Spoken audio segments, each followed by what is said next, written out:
Thank you, Majority Leader, for reading those into the record. Without fanfare, City of Buffalo lawmakers approved a $94 million capital budget, investing in city infrastructure. Problem is, the city budget is already in the red, short more than $50 million.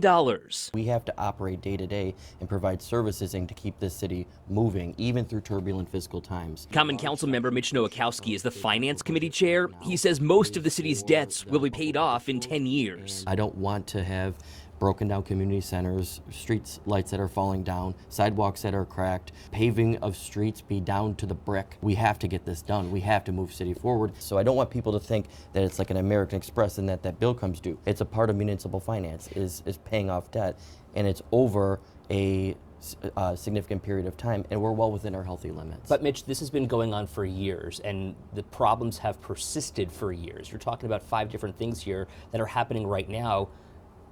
We've heard that we have the money to do it and get this stuff done, but we haven't. Is this a failure of government? I think that we sold, the city of Buffalo told Buffalonians that they could provide services at a cost that was not real. And we said we could plow your streets, we can invest in our infrastructure, and we can do it with just this amount of money.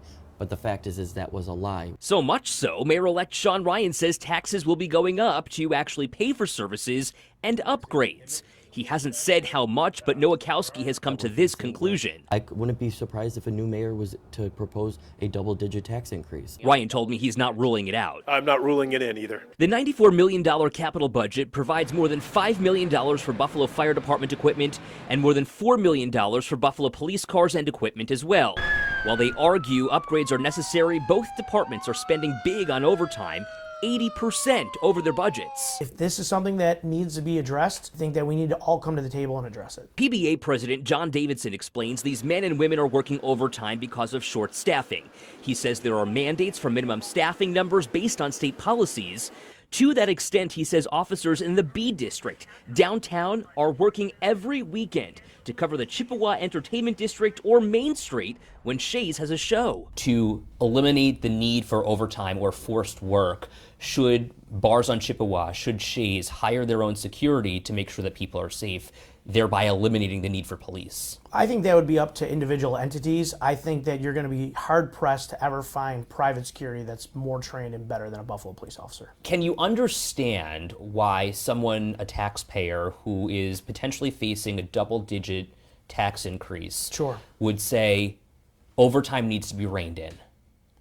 I could see why on first blush anyone would want overtime reined in, but when you dig down into where the overtime is going in the Buffalo Police Department to the Buffalo police officers, they're working, so they need to be compensated. Data from the Buffalo Police Department shows most people surveyed who've shared their voice want police walking the beat and in cars patrolling to keep them safe.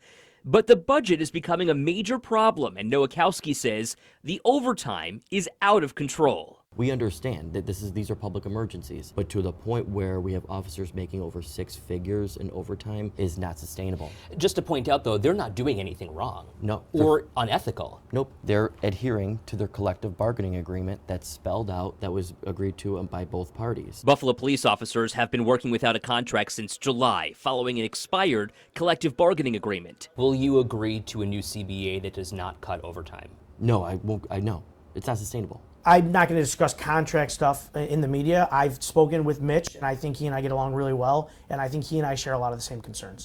With overtime? In general, just regarding the contract and the state that policing is in. Nowakowski says the mayor-elect will have to quickly bargain for a new agreement with police that is mindful of overtime and the replacement of officers. He also says so much of this latest capital budget is bonded for the Buffalo School District, and the majority is state reimbursable. I did reach out to the Buffalo Fire Department union for a comment. The president did not return my request for an interview. For the 7 News I team, I'm Edge Ranch.